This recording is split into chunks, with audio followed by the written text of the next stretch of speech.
जब तक देश में लॉकडाउन की स्थिति है, हमें अपना संकल्प निभाना है। नमस्कार दोस्तों, स्वागत है आपका एक बार फिर बिंदास खबरें में, जहां पर हम लेकर आते हैं दिन भर की कुछ खास और जरूरी खबरें वो जो आपके काम की हो सकती हैं, इसलिए इस वीडियो को शुरू से लेकर अंत तक जरूर देखें। और इसी के साथ आज की पहली बड़ी खबर कि भारत में आने वाली है कोरोना की चौथी लहर, क्या फिर से लगेगी पाबंदियां? जानिए क्या कहते हैं एक्सपर्ट। आपको बता दें कि दुनिया भर में कोरोना का कहर खत्म होने का नाम नहीं ले रहा है। कोरोना की तीसरी लहर समाप्त होने के बाद ऐसा लग रहा था कि मानो अब कोरोना हमेशा के लिए चला गया है, लेकिन फिर से कोरोना के बढ़ते मामलों ने लोगों को परेशान करना शुरू कर दिया है। दुनिया समेत भारत में भी कोरोना के मामले अब तेजी से बढ़ने लगे हैं। भारत में कोरोना वायरस की चौथी लहर के खतरे के बीच हेल्थ एक्सपर्ट ने ओमिक्रॉन के नए वेरिएंट को लेकर आशंका जताई है। यहाँ पर आपको बता दें कि कोरोना के बढ़ते मामलों को देखते हुए चीन में फिर से लॉकडाउन लगा दिया गया है। वहीं जर्मनी समेत बाकी यूरोपीय देशों में भी कोरोना के मामले लगातार बढ़ रहे हैं। अगर भारत की बात करें तो दिल्ली और मुंबई में कोरोना के बढ़ते मामलों को देखकर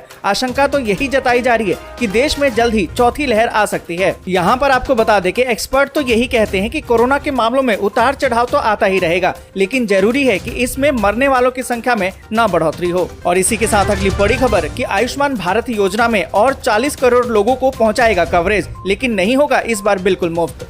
आपको बता दें कि सरकार की योजना आयुष्मान भारत स्वास्थ्य कवर का विस्तार 40 करोड़ से अधिक लोगों तक करने की है।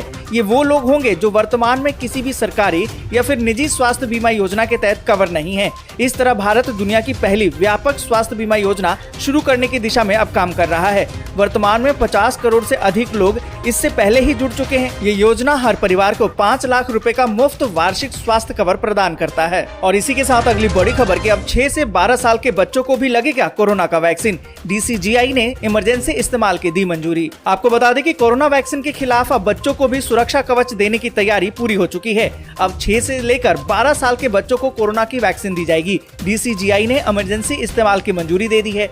आपको बता दें कि कोरोना के बढ़ते मामलों को देखते हुए सरकार ने 6 साल से लेकर 12 साल के बच्चों के लिए भारत बायोटेक की कोवैक्सीन को मंजूरी दी है। वहीं 5 से 12 साल के बच्चों के लिए कॉर्बोवैक्स को मंजूरी मिली है। साथ ही आपको बता दें कि 12 साल से ज्यादा उम्र के बच्चों के लिए जाइकोव-डी को मंजूरी मिली है। सूत्रों के मुताबिक तीनों वैक्सीन को मंजूरी आपातकाल इस्तेमाल की दी गई है।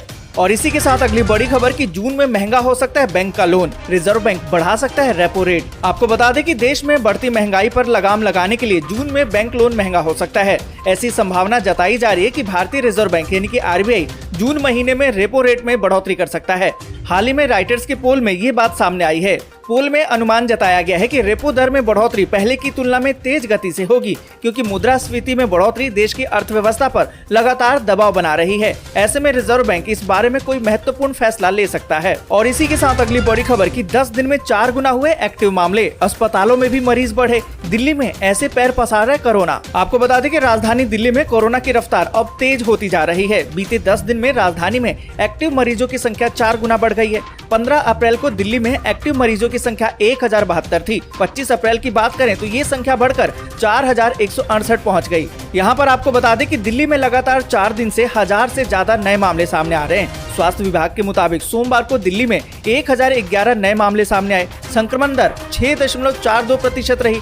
इससे पहले रविवार की बात करें तो 1083, शनिवार को 1094 और शुक्रवार को 1042 मामले सामने आए थे, जबकि गुरुवार को 965 मामले थे। हालांकि एक राहत की बात तो ये है कि एक्टिव मरीजों की संख्या बढ़ने के बावजूद अस्पतालों में भर्ती होने वाले मरीजों की संख्या काफी कम है। लेकिन ये आंकड़े थोड़ी चिंता इसलिए भी बढ़ाते हैं क्योंकि 15 अप्रैल तक दिल्ली के अस्पतालों में 21 कोरोना मरीज भर्ती थे। अब इनकी संख्या 90 पहुंच गई है, यानी कि 10 दिन में अस्पताल में भर्ती होने वाले मरीजों की संख्या 4.5 गुना तक बढ़ गई है। और इसी के साथ अगली बड़ी खबर कि कोरोना ने बढ़ा दी टेंशन, पीएम नरेंद्र मोदी 27 अप्रैल यानी कि आज मुख्यमंत्रियों के साथ करेंगे मीटिंग। आपको बता दें कि कोरोना के मामलों में लगातार बढ़ोतरी ने सरकार को चिंता में डाल दिया है। देश में एक बार फिर से कोरोना के बढ़ते मामलों को देखते हुए प्रधानमंत्री नरेंद्र मोदी ने मुख्यमंत्रियों के साथ समीक्षा बैठक बुलाई है। पीएम नरेंद्र मोदी 27 अप्रैल यानी कि आज देश के तमाम राज्यों के जो भी मुख्यमंत्री हैं उनके साथ बैठक करेंगे। वीडियो कॉन्फ्रेंसिंग के जरिए होने वाली इस बैठक में वो कोरोना के फैलने से रोकने के उपायों और तैयारियों की समीक्षा भी करेंगे।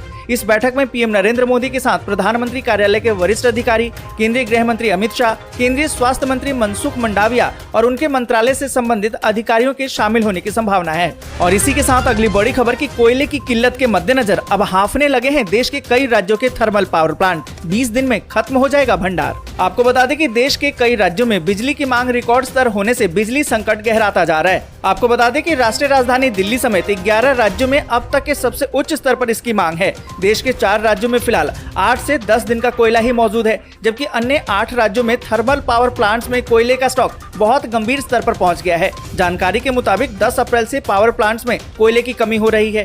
10 दिन में लगातार 6000 मेगावाट बिजली की कटौती भी की जा रही है। इसमें राजस्थान, उत्तर प्रदेश, पंजाब, हरियाणा, बिहार, उत्तराखंड और आंध्र प्रदेश सबसे ज्यादा प्रभावित हैं। दोस्तों, आप जिस भी राज्य या शहर में रहते हैं, वहाँ बिजली की कटौती किस तरीके से है, कमेंट के जरिए जरूर बताएं। और इसी के साथ अगली बड़ी खबर कि अब शाहीन बाग में चलेगा बुलडोजर। दिल्ली के इन इलाकों से भी अतिक्रमण हटाने की तैयारी।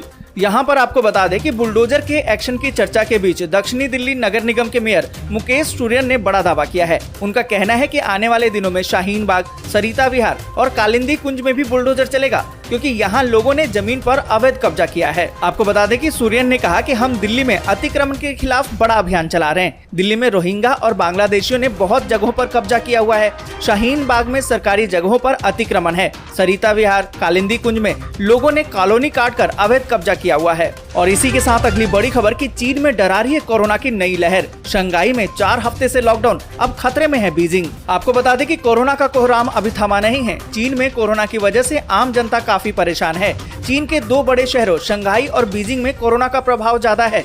शंघाई में 4 हफ्तों से ज्यादा समय से लॉकडाउन लगा हुआ है और इसका असर बीजिंग पर भी अब दिखाई दे रहा है। आपको बता दें कि चीन के बाकी इलाकों में करोड़ों लोगों की मास टेस्टिंग जारी है। बीजिंग में ही पहले राउंड में करीब 35 लाख लोगों की मास टेस्टिंग हुई है। वहीं शंघाई में लॉकडाउन के बावजूद कोरोना के केस सामने आ रहे हैं। यहाँ 24 घंटे में 19,000 से ज्यादा नए मरीज मिले हैं और 51 लोगों की कोरोना से जान चली गई है। और इसी के साथ अगली बड़ी खबर कि रूस यूक्रेन युद्ध पर हो सकती है रूस के राष्ट्रपति पुतिन और यूएन के प्रमुख की बात। सीज फायर को लेकर करेंगे अपील। आपको बता दें कि यूएन के प्रमुख मास्को के दौरे पर हैं। उनके इस दौरे से जहां एक तरफ आलोचना हो रही है, वहीं दूसरी तरफ इसको शांति के लिए भी पहल माना जा रहा है। यहाँ पर आपको बता दें कि गुतरेस पहले भी रूस से सीज फायर करने की अपील कर चुके हैं। इतना ही नहीं, यूएन की तरफ से कई बार युद्ध के चलते उभरे जो मानवीय संकट है, उसकी तरफ इशारा भी किया जा चुका है।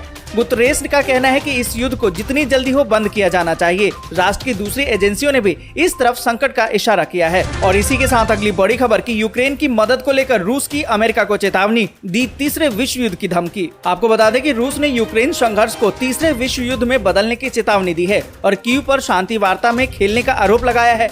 आपको बता दें कि जब अमेरिकी अधिकारियों ने कहा कि यूक्रेनी सेना मास्को को वापस हरा सकती है। इस बीच रूसी विदेश मंत्री लावरोव ने शांति वार्ता को विफल करने के लिए कीव के दृष्टिकोण की आलोचना करते हुए कहा कि तीसरे विश्व युद्ध का जोखिम गंभीर है, ये वास्तविक है, आप इसे कम नहीं आंक सकते हैं। तो मतलब साफ है कि रूस पूरी तरह से अब तीसरे विश्व युद्ध की धमकी दे रहा है। और इसी के साथ अगली बड़ी खबर कि यूक्रेन के 5 रेलवे स्टेशनों पर रूस का हमला, दर्जनों के मरने की आशंका, रिफाइनरी और बिजली घर भी हमले से हुए बर्बाद। आपको बता दें कि रूसी सेना ने यूक्रेन के 5 रेलवे स्टेशनों को निशाना बनाया है। इन हमलों में दर्जनों लोगों के मारे जाने की आशंका है। जिन रेलवे स्टेशनों को निशाना बनाया गया है वे मध्य और पश्चिमी यूक्रेन के हैं। इस बीच आपको बता दें कि रूस के सीमावर्ती इलाके में तेल के भंडार में आग लगने की खबर है। आपको बता दें कि यूक्रेनी हमले से इसे इनकार किया गया है। हाल के दिनों में यूक्रेन पर 2 बार रूसी सीमा में घुसकर हवाई हमला भी हुआ। आज के लिए बस यहीं तक। वीडियो आपको अच्छी लगी हो तो लाइक और शेयर जरूर कर दें। अगर अभी तक आपने चैनल को सब्सक्राइब नहीं किया है तो सब्सक्राइब जरूर से कर लें।